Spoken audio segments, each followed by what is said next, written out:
Alan Jones. We'll get to you in just a moment. It's time to get the show started, and what better way to do it than with the sound that this man has used to wake up his listeners for a very long time.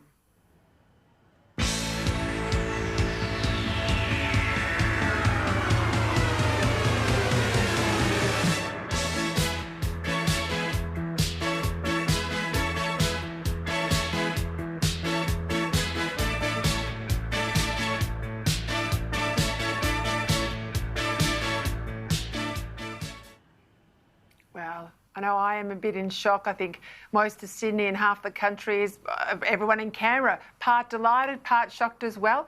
You have been a lion of the centre-right of politics for so long, Alan Jones, and you've been the fiercest advocate for so many people in that time. 35 years, 226 wins on the scoreboard. You're hanging up the radio mic only, not the TV camera, just the radio mic. And here's how you announced it today on Radio 2GB this morning, just after 8 o'clock. We are living in the world of coronavirus, and the most repeated statement we hear is, we must listen to the experts. Well, the experts are telling me in no uncertain terms, and not for the first time, I might add, and I quote, this is my letter from last week, Alan, continuing with the present workload is seriously detrimental to your health. I've listened to the experts, and I'm taking this opportunity to indicate to my radio family that I will be retiring from radio at the end of this month. We've all seen plenty of political careers go by the wayside. You've seen, Alan, a lot of sporting careers. Not many of us get a chance to decide where to put that full stop. You did today. Tell us what was behind this decision to go out on top at a time of your own choosing. Yeah, well, Peter, look, it's not, unfortunately, it's not all that complicated. I've had, and I don't talk about it much, but I've had a few, what they might say, episodes with the doctors, and I've had these warnings before, not as stridently as last week. I guess last week was my doctor's day, but this time it was delivered in writing. And I thought, well, when he wrote that letter, and there's more to it, but I just quoted a little bit from it there today. I think his words were, you either stop or drop. I thought, well, if there's a choice, I think I might stop. So I thought, well, you know, you can only do this for so long. I know it's difficult for people who, because my audience is my family, my staff and my family. It's part of the radio family. That's the only way you can get success, by making people feel as though you're part of them and they are part of you. And so I know there's a lot of people today, and I've had literally thousands of messages, and people are both happy and excited and disappointed. But at the same time, if this was 12 months on or 18 months on, we'd still be having the same conversation. They'd be saying, well, why are you going now, and what are the reasons for going? So after getting up at 2:30 in the morning for 35 years, it's a long time, isn't it? I think it's time to sort of put the 2:30s behind me. And I'm only retiring from radio. What we're doing here, we'll continue to do. I love doing this. And we'll be on tomorrow night with Richo, and I'll continue to write for the Daily Telegraph and the Australian newspaper. But it's just that when I analysed the body of work, then the radio component is extraordinary. And I hope I'm not boring people here, but to just give you some insight as to what happens. For example, on Sunday night, to put 3.5 hours of radio together, you can't ask your team to get up at 2 o'clock in the morning. So basically, they'd get in at 4 or 4:15. You've got an hour and a half to put 3.5 hours of radio at the highest quality, I hope. So therefore, there's an enormous amount of preparation. I do that on Sunday night. When I come in on Monday morning, I do the radio show. Then I have to pre-record ads and so on, which takes about an hour. Then I have a meeting with staff, which takes an hour. Then I sign the correspondence for the weekend. I answer about 100 to 120 pieces a day. And I work on the premise, as I said today, that if people are courteous enough to write, they're entitled to a response. So then I have the final team meeting working out what we're doing tomorrow. Then I answer the correspondence from today. And then I think, my God, hang on. And you know this, Peter, because you're writing every week. I've got to get a copy into the Telegraph by 4 o'clock. Mm-hmm. And then you start to put the program together for Tuesday. And then Tuesday, the cycle's repeated. And then we've got the TV here at night. You and I finish at about 9. You and I used to race off and grab a bite to eat. 9:20, I'd say to Peter, I've got to go. I've got a program to put together. And then you start the next day. And that cycle continues. And I'm thinking, you can't go on doing this. So the doctor said something's got to go. And the biggest component of that was the radio Was the component. radio. That is the preparation, the presentation, and the responses via the correspondence. And so that's why I've made that decision. I have to say, for people at home, there's not many people in the media that respond to correspondence in the way that you do. There's a depth of analysis in that correspondence. You don't just want to shove it on the desk of a minister. You want an outcome for someone. You want a result that quite properly, I think, ministers should be finding for people, but you have been their advocate when they've felt like they've got to a brick wall. I've been on the other side in a number of ministers' offices that have got a letter or a fax that's turned up from you, and it's the highest priority, and it gets results because they know you know under what rock to look for and to look for an answer and to put pressure on them. I mean, one of the things that you are renowned for, Alan, is fact-based analysis, opinion and argument. I have to say, having been in politics for such a long time and only being in the media for the last 4 or 5 years, it's something that is old school in the media. It's not assertion, it's not rumour, it's not gossip. If you want to go toe-to-toe with a political leader, 5:30, 6, 7 o'clock in the morning, when it's just out in the paper, you have to know your detail. You have to read the report. You have to understand how the forward estimates work. You have to understand economics and tax policy and national security policy. These are all these strings to your bow, I think, that many of your listeners are going to miss. Yeah, well, as you know, Peter, I was taught early in life by my mother that if you want to pass the exam, you better do the homework. And my dear old mate Jim Killen used to say to me, there's only 2 notes that you need to know in the world of music: C natural, B natural, and C sharp. So you do have to be natural, because people can read fakes a mile off and you can't fake it. I mean, I say things and I think people know they may disagree, but they know I believe in what I'm saying. And there's a great axiom of old Banjo Patterson's where he said, a man who does his best has done enough. In everything you do, we may fall short, but I try and encourage young people to make sure they're doing their best. And you suddenly find when you impose that demand upon them, they can climb the highest mountains. And I see young people, once they understand that it's okay to want to do well, and it's okay to be good, and it's okay to say, I want to make a century, or I want to top the English class. Once they feel that's okay to do well, they do well. And I think that in many ways, you know, I was a teacher once and people say, oh, do you miss teaching? And I said, well, look, I'm still teaching in a way, because you're sharing ideas, you're trying to motivate people, you're trying to help people over the next hurdle. And my researchers are my listeners. And that's why I've always answered the correspondence. I learn from them things that I can't learn from anywhere else. At the same time, it keeps the content on your program fresh, and people are then learning through the things that we are saying and doing. There was a classic example this morning, Peter, because Parliament met today in Canberra, and I know they were talking about things which are important to them, and Josh Frydenberg made this very significant speech in which he basically said, look, there's a big debt out there, it's got to be paid, and it's got to be paid by you and by me. When I worked for Prime Minister Fraser and we did an economic speech, he'd always say to me rather grumpily, have you put that in? Have you put that sentence in? PM, it's on page 4. I wanted Alan on page 1. And the sentence was, remember, governments have no money of their own other than what they take from the taxpayer. And we had to keep repeating it and keep repeating it. So this morning, you know, all that would be discussed in Canberra. But coming back to the correspondence thing, there was Julian Leeser. Now, he's the member for Barrow. He's a very bright fellow and he's very calm. And I had correspondence from him in relation to mobile phone reception.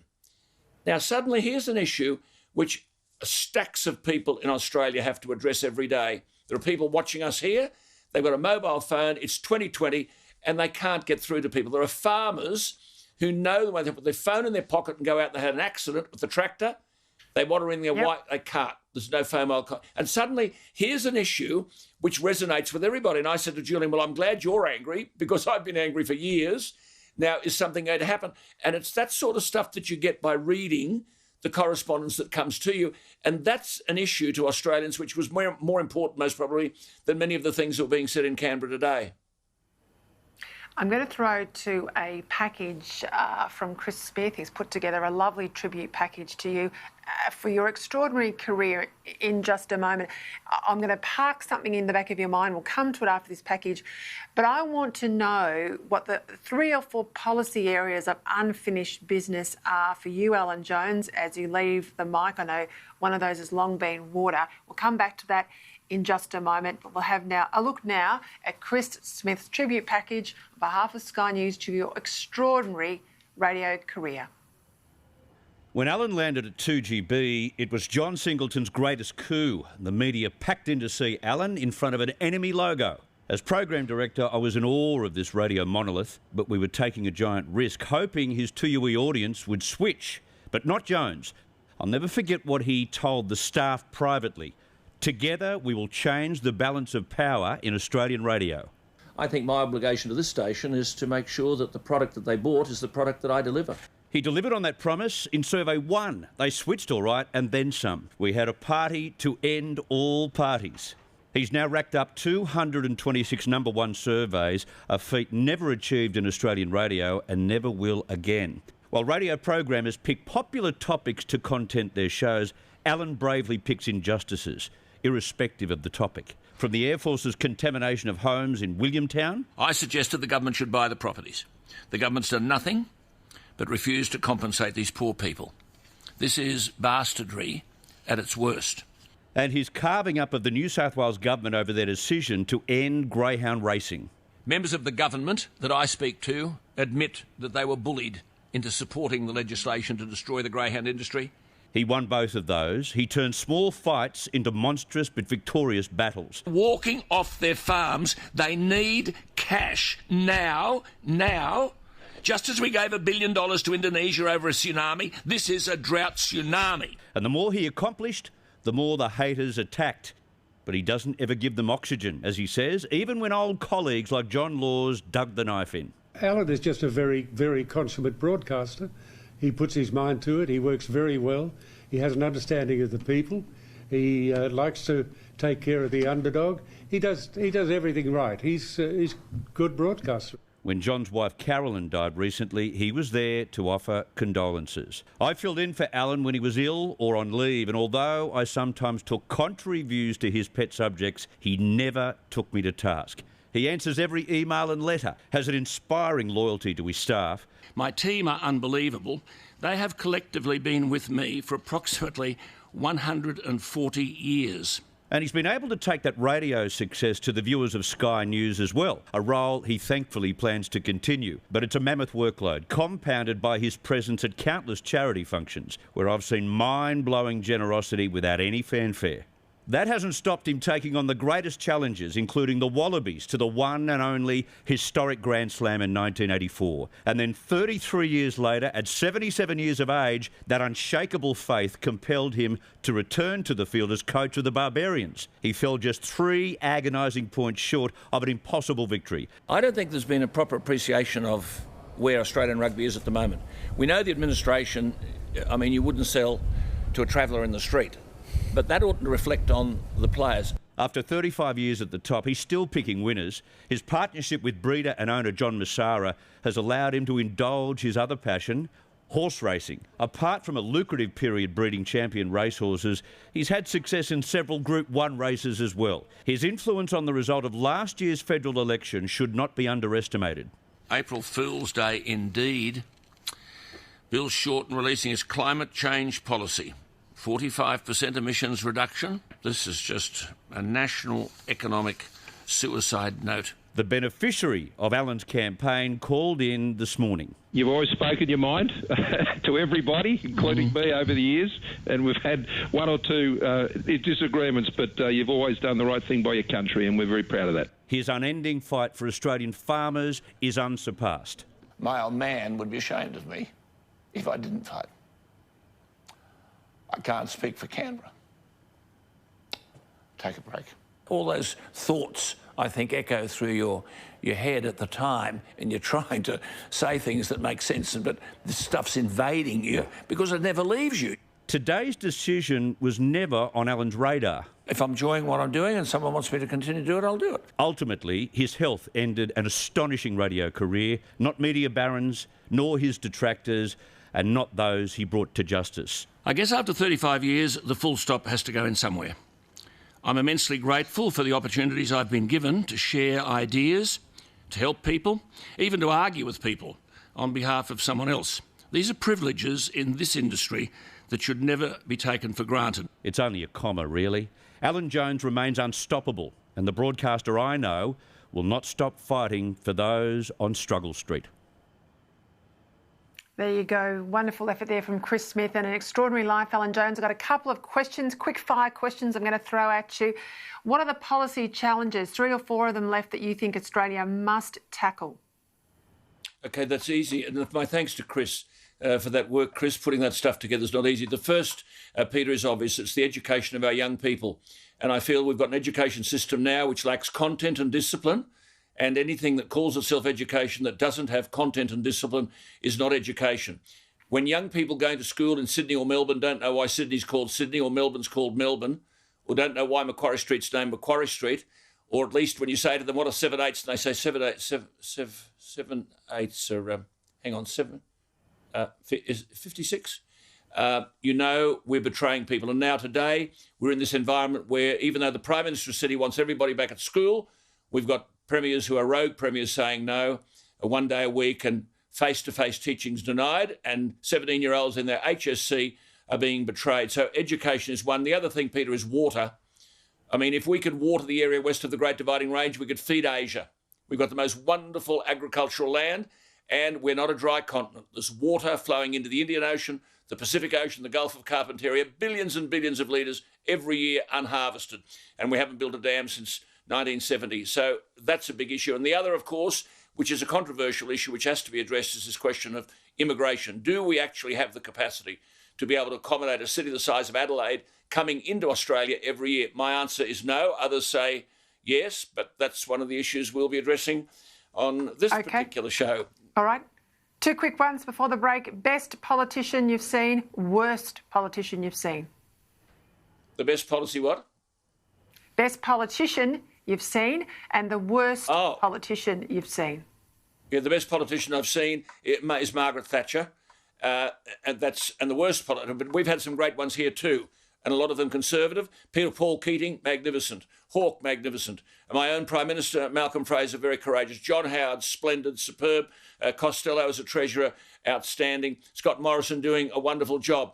Margaret Thatcher, I thought, was a giant of her time, and that legacy will remain. The worst, Peter, you know you shouldn't be asking me that question. Quietly. Well, you can take that on notice. You can take that on notice. The current leader of the National Party, I'm sorry. And what would your mum and dad think of where you've landed after all these years, the humble son of a dairy farmer out in Auckland? What would your mum and dad think? Well, I think... Well, firstly, I am what I am because of what I learned from them. And my mother was wonderful. She used to sort of give me all these little aphorisms whereby I'd live. You know, the point I made before, if you don't do your homework, you won't pass the exam. The only thing you get without hard work, she'd say, is failure. And so this was inculcated into us. We were, Peter, in that generation, I think, had an independent mentality. We were never taught or encouraged to the view that someone else would look after us, that you could put your hand in someone else's pocket. And I've always been uncomfortable with that. Unfortunately, the dependent mentality now dominates our social environment more than the independent. And right now, of course, we're facing this crisis of paying back the debt from coronavirus, but it's a private sector recession. The private sector has paid the way. It's the private sector that's paid for the public servants who are making all these decisions. None of them have gone without a quid. So, you know, my parents would be happy. I think that I'd made the most of it and given it a bit of a go. I'm sure they'd be critical of me as well in some parts, but you are what you are as a result of who your parents, and we should never forget that and never be ashamed of where you've come from. I came from simple people. I love that you've never lost your common touch. No, that's it. I love that you've never lost your common touch.